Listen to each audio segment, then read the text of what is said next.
Sean todos bendecidos en el nombre del Señor. Qué gusto es estar una vez más en la casa del Señor para escuchar la palabra. No digan amén. ¿Pueden decir amén? Sí, gloria a Dios. Amén.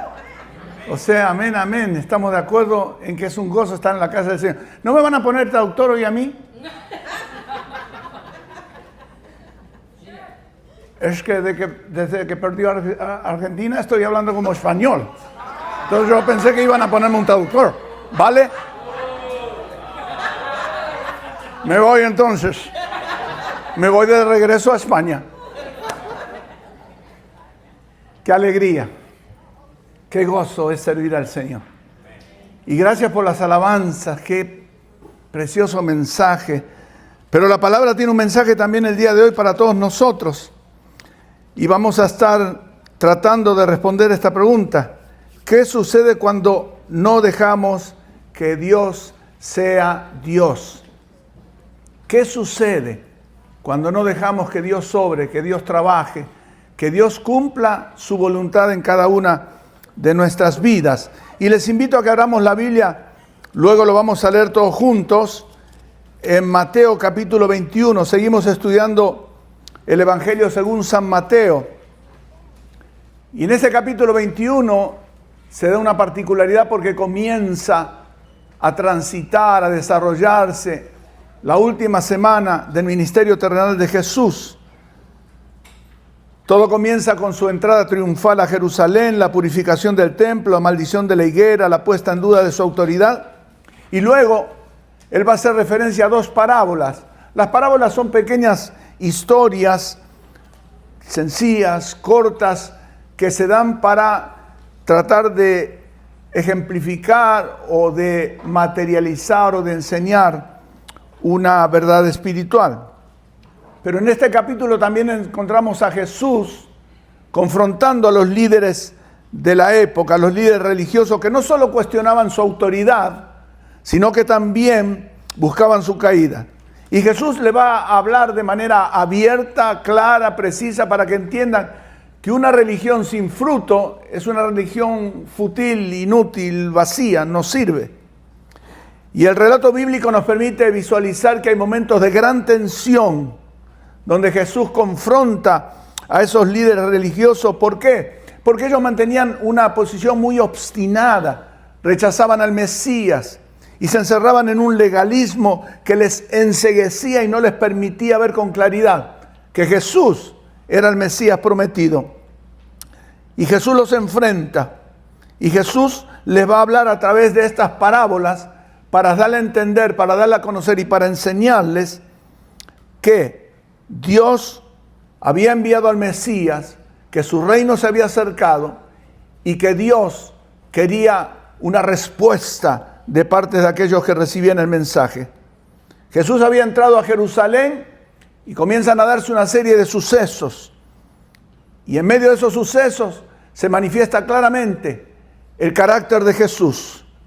Un carácter determinado, un carácter que está enfocado en cumplir con la voluntad del Dios que le había enviado. Ahora, para conocer un poquito más de esto tenemos que contextualizar o entrar al contexto. Y esto comienza, si quiere vaya ahí mirando su Biblia en el capítulo 21, versículo 18. Capítulo 21, versículo 18. ¿Por qué digo esto? Porque la Biblia dice que muy de temprano Jesús viene y comienza, repito, a desarrollar una serie de eventos a su alrededor. Él entra al templo a enseñar. Capítulo 21, versículo 23. Pero mientras está enseñando, el sumo sacerdote y los ancianos lo confrontan. Quieren saber por qué él enseña lo que enseña, con qué autoridad lo hace, quién lo envió, por qué él hace esas cosas. Y Jesús responde a su pregunta con una pregunta. Y los religiosos no están de acuerdo con la respuesta de Jesús, ni con la pregunta que Jesús le hace. Ahora, lo que Jesús claramente les quiere decir, que tanto Juan el Bautista, que le había antecedido, como él reciben la autoridad de la misma fuente. En otras palabras, era Dios quien les autorizaba a hablar y a compartir el mensaje de esperanza. Y este intercambio provoca fricción, frustración entre los líderes religiosos que querían ver que Jesús se equivocara en algún aspecto para encontrar razón por la cual culparlo de que él era un falso maestro. Ellos querían contradecir al maestro, pero la sabiduría del maestro superaba cualquier pregunta, cualquier duda, cualquier obstáculo que ellos quisieran poner a su paso. La primera de las parábolas es la de los dos hijos. La segunda parábola que hoy vamos a estar tratando de estudiar juntos es la parábola de la viña. A veces esta es conocida como la parábola de los labradores malvados, pero yo la defino personalmente como la parábola de los ocupas. ¿Saben por qué? En Argentina esta palabra es muy conocida, ocupas con K, la K del primer nombre del que fue presidente de Argentina, porque ellos abrieron la puerta para que gente tomara propiedades, se apropiara de ellas y ya no pudieran salir de ahí. No las pueden sacar. Y hay gente que vive 15, 20, 30 años, se apropian de esos lugares, lo toman como vivienda propia y no los pueden sacar, son ocupas. Y esta parábola va a relatar precisamente eso. Un grupo de hombres, me adelanto un poquito, que son contratados para trabajar mediante un arreglo que hacen con el propietario del viñedo y toman el lugar, ocupan el lugar, usurpan el lugar. La semana pasada el pastor Ren enseñó sobre la parábola de los dos hijos que fueron enviados por su padre al viñedo a trabajar. Y él mencionaba tres cosas, si se acuerdan. ¿Sí? ¿Tomaron apuntes? Gloria a Dios, mire cuántos levantan la mano, gloria al Señor. Decía él que la fe real cambia el rumbo de nuestras vidas. Qué realidad, ¿verdad? Cuando uno se convierte a Cristo, algo sucede. Y me encanta cuando se usa el término en inglés inside out. Dentro nuestro se produce algo que se ve reflejado en nuestras acciones exteriores, ¿verdad? ¿Estamos ahí? ¿Podemos decir amén a eso? Segundo, decía que la fe real nos lleva a obedecer. Sí. Nosotros obedecemos no por lo que vemos, sino por lo que creemos. ¿Estamos ahí? Y esa transformación interior hace que nosotros caminemos en obediencia y por ende, tercer punto, decía él, hace visible las obras de nuestra fe. Muéstrame tu fe y te mostraré mis obras, muéstrame tus obras y te mostraré tu fe, dice Santiago. Entonces hoy vamos a estudiar la segunda parábola que habla sobre los ladrones, estos que vienen a usurpar, que vienen a hacer de las suyas, aún a pesar de que en medio había un compromiso. Ellos fueron contratados para trabajar en el viñedo y cuando llegara el momento de la cosecha, compartir el fruto de la cosecha con el dueño de la propiedad. Pero leamos el pasaje ahí en Mateo capítulo 21. Y yo quisiera hacer algo, ¿qué les parece? ¿Qué tal si nos ponemos de pie en honor a la palabra de Dios? Amén. ¿Estamos ahí? Por favor, ¿tienen todos la Biblia? O el teléfono, Samsung, iPhone, whatever. Pero vamos a leer la palabra. En el nombre del Señor dice la palabra. Escuchen otra parábola, versículo 33, estoy ahí. Había un propietario que plantó un viñedo, lo cercó, cavó un lagar y construyó una torre de vigilancia. Luego arrendó el viñedo a unos labradores y se fue de viaje. Cuando se acercó el tiempo de la cosecha, mandó sus siervos a los labradores para recibir de estos lo que les correspondía. Los labradores agarraron a esos siervos, golpearon a uno, mataron a otro y apedrearon a un tercero. Después mandó otros siervos en mayor número que la primera vez y también los maltrataron. Por último mandó a su propio hijo pensando, a mi hijo sí lo respetarán. Pero cuando los labradores vieron al hijo se dijeron unos a otros, este es el heredero, matémoslo para quedarnos con su herencia.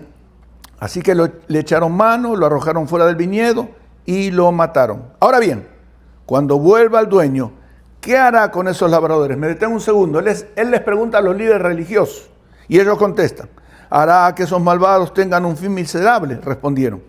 Y arrendará el viñedo a otros labradores que le darán lo que corresponde cuando llegue el tiempo de la cosecha.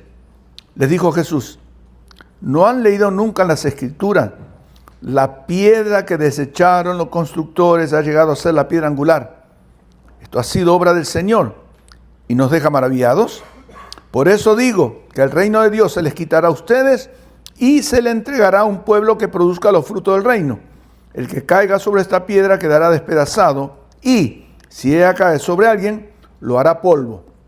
Cuando los jefes de los sacerdotes y los fariseos oyeron las parábolas de Jesús, se dieron cuenta de que hablaba de ellos.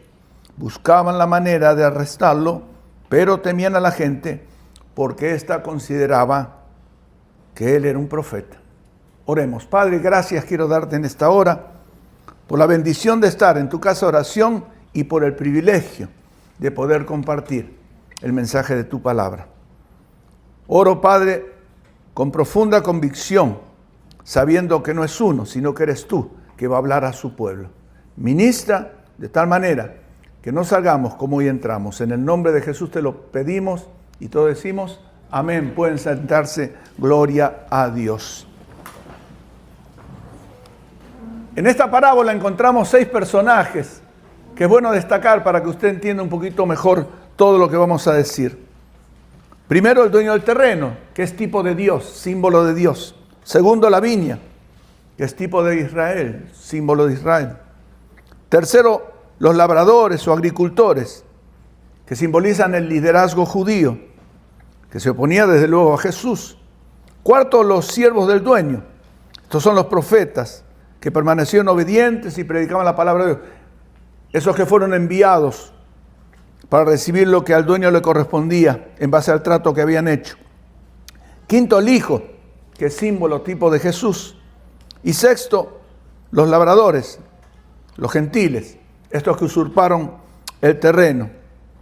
Y esta es una imagen muy similar a la que encontramos en Isaías capítulo 5, aunque para honrar el tiempo no lo vamos a estar leyendo el día de hoy. Y muchos de los textos que yo voy a mencionar están en el boletín. ¿Lo tienen ahí? ¿Sí? Cuando le toque a ustedes llenar ahí las partes que vamos a ir llenando, todas las citas bíblicas y algunas otras están mencionadas ahí. Pero bueno, el texto nos dice que el dueño plantó el viñedo, cercó la propiedad, edificó una torre como medios para proteger la cosecha y luego, cuando las uvas estuvieran maduras y listas para ser colectadas, construyó un lagar que era el lugar donde se extraía el jugo de uvas para hacer el vino. Conforme a lo que dice la Escritura, el agricultor, el dueño, el propietario sale, o sea que no estaba ahí. Deja a los que ha contratado o con los que se ha puesto de acuerdo a trabajar, pero él está ausente en el momento de la cosecha. Y eso era una costumbre en aquellos tiempos. Se ponían de acuerdo. Y la expectativa del dueño era recibir parte de esa cosecha por el trato hecho entre uno y otro. Se dividían en diferentes porcentajes, pero él esperaba, sin duda alguna, que parte de la cosecha viniera a él como pago por el uso de la tierra. Lo demás les quedaba a los labradores. Y esto me lleva al primer punto que quisiera hoy que tratemos juntos. A ver si hoy lo podemos poner ahí, el primer punto. Y esto tratando de responder qué sucede cuando no dejamos que Dios sea Dios. Y ahí usted lo puede ir llenando poco a poquito, porque el primer punto al que quiero hoy tratar junto a ustedes, estudiar junto a ustedes, es que lo que tenemos será quitado y dado a otros. Lo que tenemos será quitado y dado a otros. Hermano, déjeme decirle algo, y esto es importante que lo podamos entender todos y todas aquí reunidos. Todo lo que tenemos viene a nosotros de parte de Dios. Todo lo que tenemos viene a nosotros de parte de Dios. Y juntos decimos, amén. Aleluya, gloria a Dios. Ahora sí entiendo que estamos en el mismo canal. Absolutamente. Absolutamente. Todo lo que tenemos, material, espiritual, emocional, afectivamente, todo proviene de parte de Dios. Y Él espera que respondamos a eso. Por ejemplo, los papás. Voy a poner a los papás. ¿Cuántos papás hay con niños que van a la escuela ahora o jóvenes que están en el college, por ejemplo? A ver, Levante su manito, levante su manito. Bueno, como papás trabajamos duro, ¿verdad que sí? Especialmente en este país. Algunos de ustedes tienen hasta 2 trabajos, ¿verdad? ¿Por qué? Porque venimos de una situación donde tal vez nosotros no tuvimos el privilegio de estudiar, pero queremos que nuestros hijos estudien, se desarrollen, sean profesionales, para que el día que seamos nosotros grandes nos mantengan. Digo, para que ellos se desarrollen en la vida. ¿Verdad que sí? ¿Estamos ahí? ¿Dije algo políticamente incorrecto? No. Ese no es el punto. No. Esto es una broma. De muy mal gusto, dice mi hija, por cierto. No. Queremos que nuestros hijos estudien, se desarrollen, lleguen a ser profesionales, para que ellos tengan un estilo de vida diferente al nuestro. Y para que ellos puedan estar del otro lado del escritorio, como yo siempre digo, ¿verdad? De este lado del escritorio está el que trabaja para que aquel que está del otro lado saque la ganancia. Pero trabajan duro, se esfuerzan. Entonces esperarían que los hijos se porten bien y que traigan buenos grados. ¿Estamos ahí? O en el trabajo. Mire, nuestro empleador nos da la oportunidad de trabajar. Nos paga un salario. En algunos casos nos atienden más que bien. Bueno, todo empleador va a esperar retribución. Esperaría que seamos honestos, que hagamos bien el trabajo, que no nos escandamos, que cumplamos bien las horas, que no cumplamos jornadas de 7 horas o 6:30 cuando tenemos que trabajar 8. ¿Estamos ahí? Es importante. Todo lo que tenemos viene de Dios a nosotros. En su amor y en su generosidad, el Señor suple nuestras necesidades espirituales, físicas, emocionales, etc. Santiago lo deja muy bien claro. Mis queridos hermanos, no se engañen, dice. No se engañen. Toda buena dádiva y toda perfección, toda perfecta bendición o todo don perfecto, como dice la Reina Valera, me gusta más porque la sé de memoria, proviene de Dios, el cual no cambia, en el cual no hay luces de variación. Dios es el mismo ayer, hoy, por los siglos de los siglos. Y toda bendición proviene de Él. Pero no nos engañemos, porque podemos llegar a creer que lo que tengo, lo que logro en la vida, es porque yo soy quien soy, porque soy muy hábil, porque soy muy sabio, porque me la sé de todas, porque como Dios que está en el cielo va a tener mayor experiencia que yo que estoy en la tierra. Cuidado. El problema radica en todo esto, es que muchas veces nos olvidamos que Él es el origen y la fuente de toda bendición que viene a tu vida. Él es el origen. Todas las cosas provienen de Él. Y por amor a nosotros, Él cada día suple nuestras necesidades. No nos da lo que queremos muchas veces, pero siempre nos da lo que necesitamos. Gloria a Dios. Dele gloria a Dios.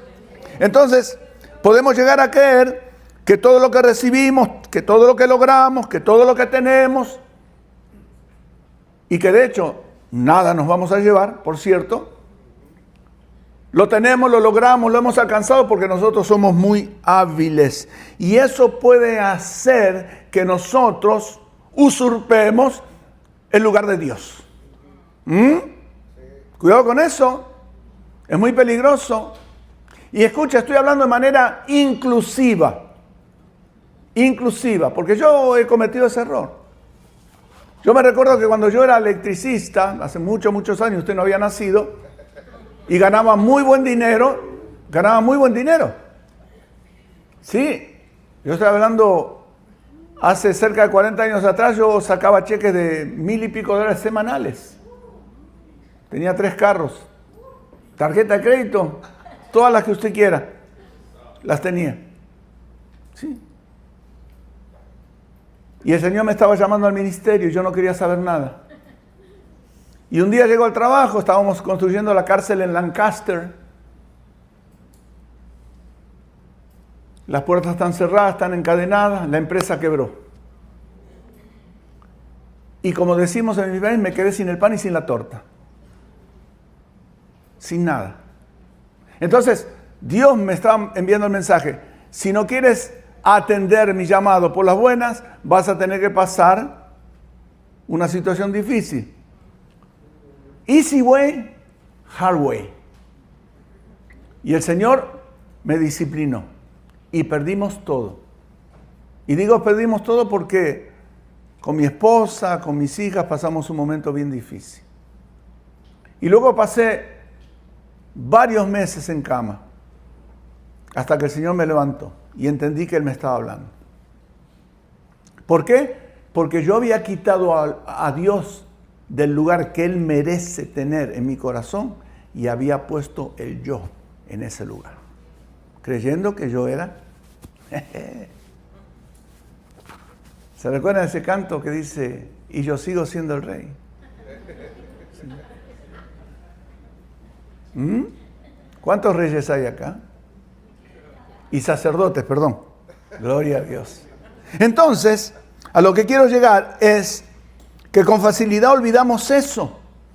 Mire, eso le pasó al pueblo de Israel. Por ejemplo, en Deuteronomio, capítulo 6, del 10 en adelante, dice, el Señor tu Dios te hará entrar en la tierra que juró a tus antepasados, Abraham, Isaac y Jacob. Es una tierra con ciudades grandes y prósperas que tú no edificaste, con casas llenas de toda clase de bienes que tú no acumulaste, con cisternas que no cavaste y con viñas y olivares que no plantaste. Cuando comas de ellas y te sacies, cuídate de no olvidarte del Señor que te sacó de Egipto, la tierra donde eras esclavo. Teme al Señor, o sea, reverénciale, adórale, sírvele. Solamente a Él y jura solo en su nombre. No sigan a esos dioses de los pueblos que te rodean. ¿Cuántos de nosotros hemos venido a este país buscando un mejor futuro? ¿Cuántos de nosotros no dejamos nuestra amada tierra, nuestros afectos, como le pasó a Abraham, Génesis capítulo 12? Dejamos todo lo que nos tenía bien amarradito a la tierra para buscar un mejor futuro, para la familia, para los hijos que iban a venir o que ya estaban ahí. Venimos a este país donde todavía, gracias a Dios, fluye la leche y la miel. Encontramos trabajo, andamos con un carrito que echaba humo hasta por las ruedas. Poco a poco fuimos prosperando y ya compramos un carrito mejor. Ahora manejamos Lexus, manejamos una serie de carros bien bonitos. Hasta algunos hemos tenido el gozo, la alegría, el privilegio de comprar una casa y hemos puesto a Dios aparte, no nos hemos olvidado. Voy a decir algo. Si tú estás aquí en este país, no estás porque contrataste al mejor de los coyotes o porque un familiar te dio una visa o lo que sea. Estás aquí porque Dios en su voluntad quería que estuvieras aquí. No te olvides de tu Señor. No te olvides de tu Señor.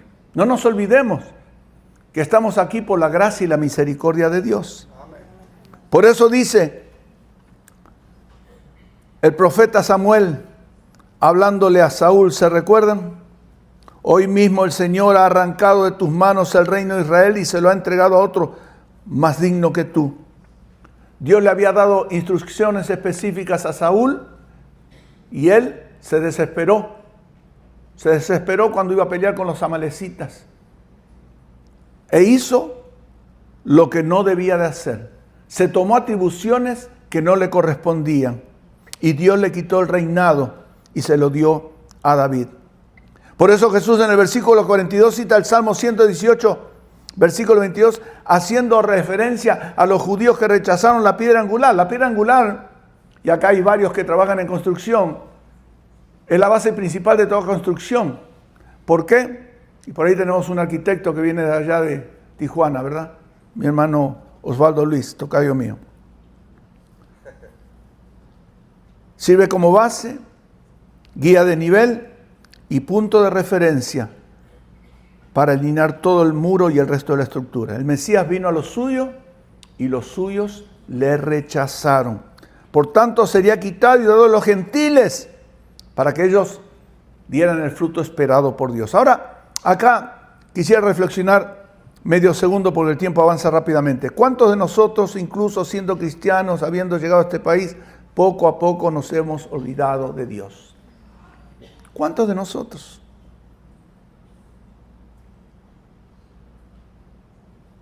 Y se hizo el silencio. ¿Cuántos de nosotros? Hoy no voy a la iglesia porque tengo que trabajar. Hoy no voy a la iglesia porque voy a ir a jugar fútbol. Yo tenía un hermano de la iglesia que decía, come on, preach, come on, say it. ¿Cuántos de nosotros? Desafortunadamente, nosotros, dije, no usted, nosotros. Porque yo hice lo mismo. Entonces, cuidado. Porque podemos llegar a perder lo que Dios nos ha dado. El segundo punto que me gustaría compartir, y siempre en base a lo que dice la Escritura, es que con grandes bendiciones viene una gran responsabilidad. Con grandes bendiciones viene una gran responsabilidad. Mira, Dios no nos ha salvado para ser parte de una estadística, y lo voy a decir de esta manera, porque el pastor me dijo, dígalo porque yo no me animo. ¿Ya está el hermano David? ¿Se fue? Sí, por eso aproveché para decir. Lo voy a decir. Dios nos salvó no para calentar una silla. Dios nos salvó para marcar una diferencia en un mundo carente de modelos, para predicar la palabra, para decirle al mundo entero que solo en Cristo hay salvación y vida eterna. Para eso nos ha llamado el Señor. ¿Estamos ahí? ¡Wow! Mira, hasta me enchino. ¡Gloria a Dios! Para hacer una diferencia en tu hogar. Mira, el viernes tuvimos una reunión con los varones tan hermosa en la casa de mi hermano Noé, y agradezco a mi hermano. Estamos estableciendo una linda relación de amigos y como hermanos en la fe, su espíritu de anfitrión, y él trajo la enseñanza. Y yo me gocé, le pedí una copia de la enseñanza que trajo, y él hizo una pregunta que me impactó. Mire, y le comentaba a no sé a qué hermano, ahora que llegué a casa como a las 3 de la mañana. Ah, no, tan tarde no. No, si salimos antes. Híjole, ya me... Llegué a casa como a las 9:30. Ustedes mal pensados. Y agarré la Biblia, abrí la Biblia, la computadora y empecé a trabajar. Mi esposa le habían hecho unos estudios en la mañana, había dormido poco. Yo dije, quédate a dormir, no me esperes temprano, voy a tardar como 9:30, llegó por ahí. Y eran la 1 de la mañana y yo estaba trabajando y anotando. Y estaba, pero mira, encendido, que hubiese querido predicar en ese momento. Por esa pregunta que el hermano hizo. Me impactó. Y es bueno preguntarnos, ¿para qué Dios nos llamó? ¿Qué estoy haciendo con mi vida? ¿Qué estoy haciendo con lo que Dios puso a mi alcance? ¿Qué estoy haciendo con el don que Dios me ha dado? Estos labradores habían recibido un viñedo listo para que lo pudieran explotar, para que pudieran sacar provecho del potencial que tenían. Tenían todo a su alcance para levantar una buena cosecha. El terreno estaba cercado, había una torre para vigilar si alguien venía a querer hacer de las suyas. Tenían un lagar donde poder sacar el jugo de las uvas para preparar el vino. Tenían todo lo necesario para trabajar, lograr una cosecha abundante y de esa manera honrar el compromiso contraído. Amados, cada día Dios nos bendice de diferente manera. Cada día. Nuevas son sus misericordias cada mañana. La mayor bendición es haber sido escogido para ser parte de su reino venidero. Pero junto con la bendición viene la responsabilidad. Dios nos ama no como somos, escuche, sino a pesar de lo que somos. Pero Él espera que nosotros lleguemos a experimentar una profunda y evidente transformación. No nos podemos quedar como estamos. Tenemos que crecer, tenemos que madurar, tenemos que desarrollarnos, tenemos que multiplicarnos. La gran comisión es eso, multiplicarnos. Amén. Multiplicarnos.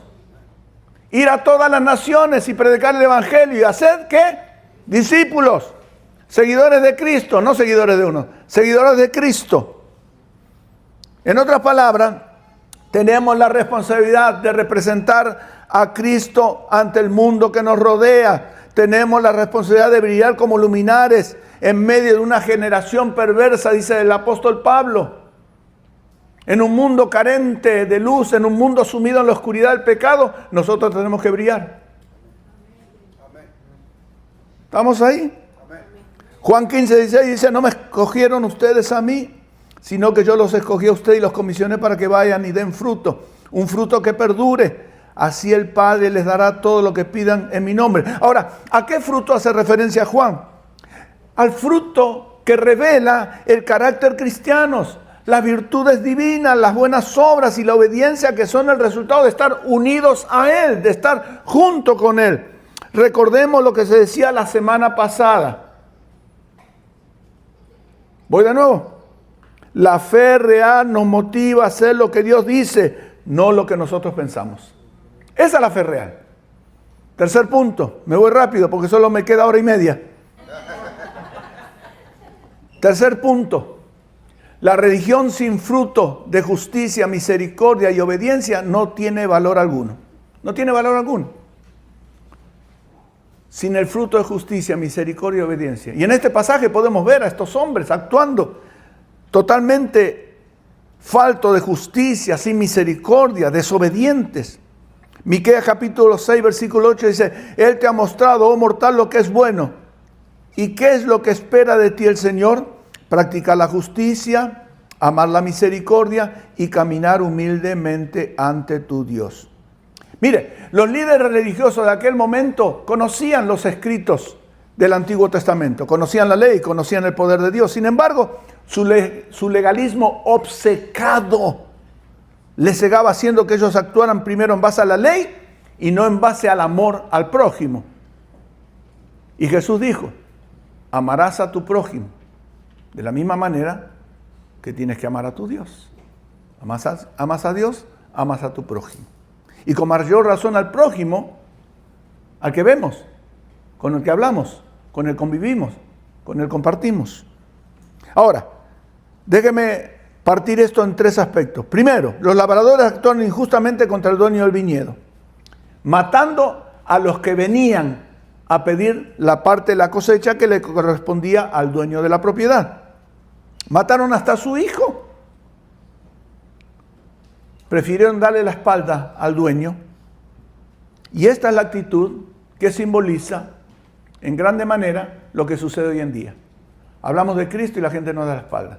Hablamos de Cristo y la gente dice, tú con lo tuyo, yo con lo mío. Hablamos de Cristo y la gente dice, yo tengo mi religión. Hablamos de Cristo y la gente dice, yo tengo mi Dios. Hablamos de Cristo y dicen ahora, es que creemos en el mismo Dios. Segundo, no mostraron misericordia para con aquellos que el dueño envió. No honraron el pacto, el compromiso hecho con el dueño de la propiedad. Y demostraron que tenían la clara intención de no respetarlo. Mire, en el contexto social en el cual vivimos, la palabra compromiso, y lo decíamos el viernes entre los varones, ha quedado en desuso. Mi papá me enseñó que cuando uno se daba la mano, ese era un compromiso inviolable. Hoy ya no existe eso. Y aún, ni los papeles se respetan hoy. Se firman los papeles y es como si nada. Y es como si nada. No sé si, bueno, a ustedes les gusta más el béisbol que el fútbol, ¿no? Pero voy a mencionar algo de fútbol. Salió una noticia anoche, la leí a última hora, sobre que Televisa perdió algo así como 57 millones de dólares con el Mundial. 57 millones de dólares en el Mundial.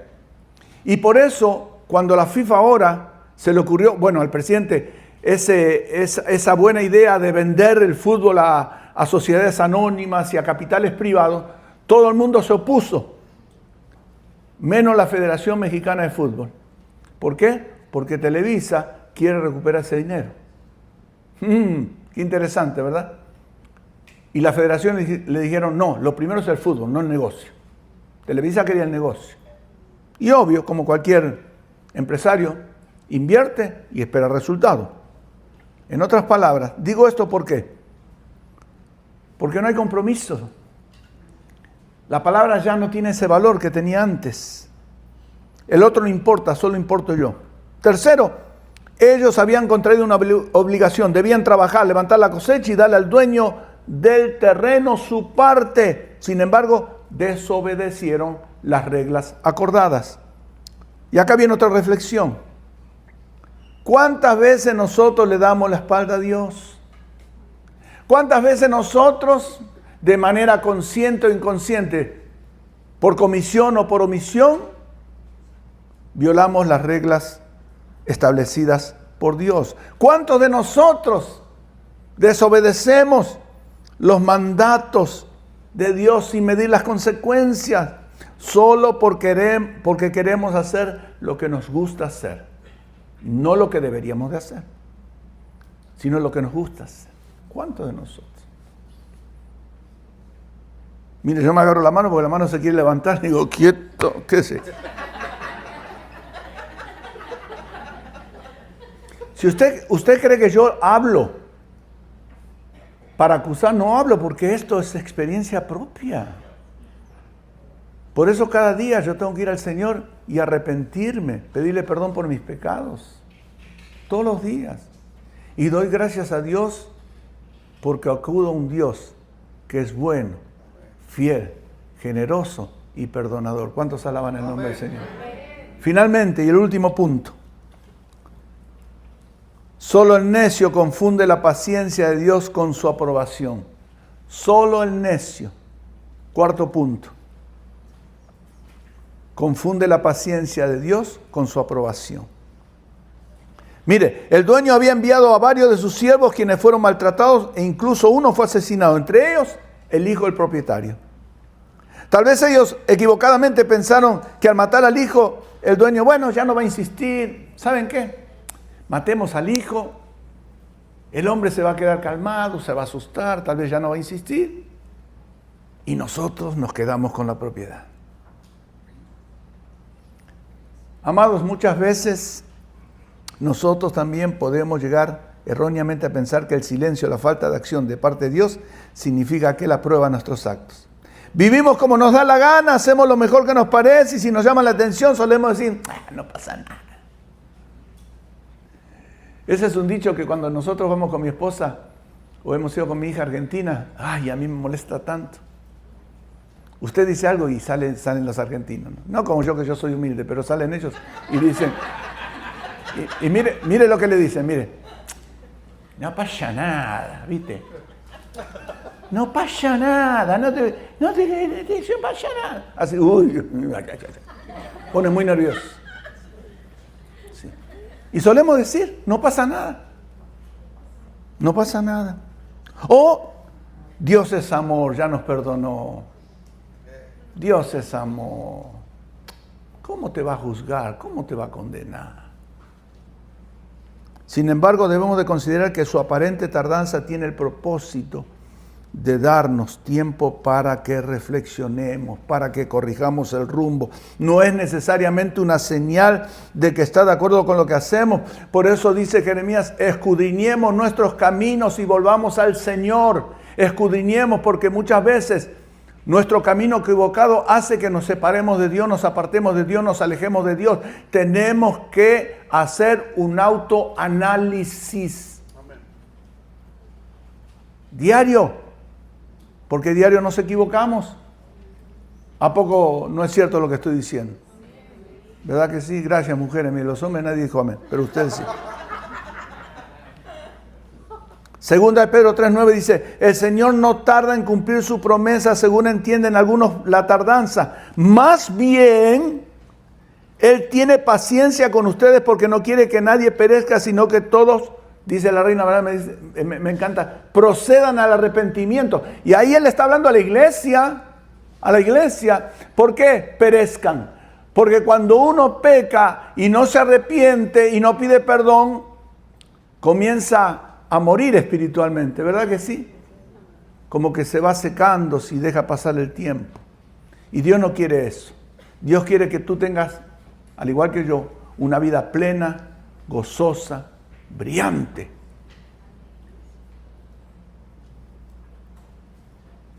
Dios te ama y quiere lo mejor para ti. Nahum dice, el Señor es lento para ira, pero grande en el poder. El Señor no deja sin castigo al culpable. En resumen, todos somos imperfectos. Todos somos imperfectos, todos. Pero Dios no está buscando perfección. Dios está buscando obediencia. Dios está buscando obediencia.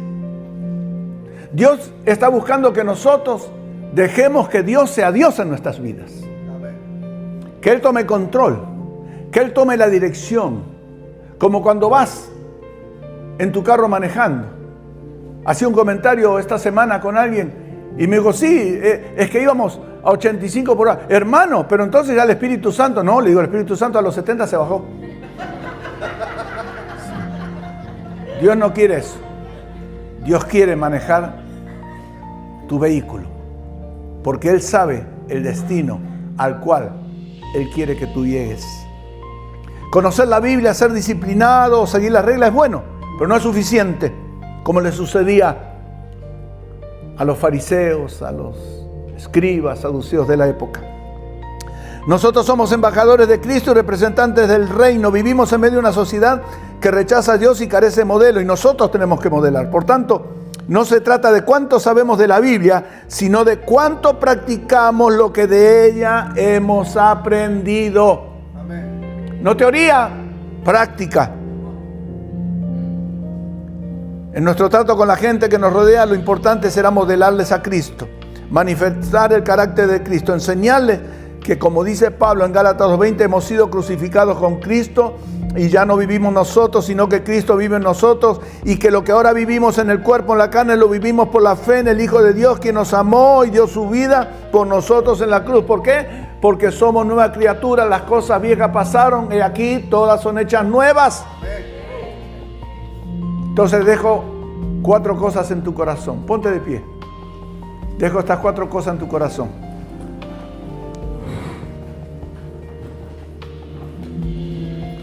Primero, Dios quiere que conservemos todo aquello que Él en su amor nos ha dado. Dios quiere que tú conserves todo lo que Dios te da día con día. Segundo, Dios espera que respondamos a sus expectativas creciendo y dando fruto. Y agrego, para la gloria de su nombre. Tercero, Dios quiere que caminemos en justicia, siendo misericordiosos y obedientes a su palabra. Y por último, Dios espera que logremos entender que su paciencia no es sinónimo de aprobación, sino que es una oportunidad que Él nos está brindando para que reflexionemos, para que corrijamos y para que, arrepentidos, regresemos a Él. Que Dios nos bendiga, que Dios bendiga su palabra. Y que Dios nos permita, en su misericordia, ayudándonos desde luego por medio del ministerio del Espíritu Santo, a que nosotros dejemos que Dios sea Dios en nuestras vidas. Amén.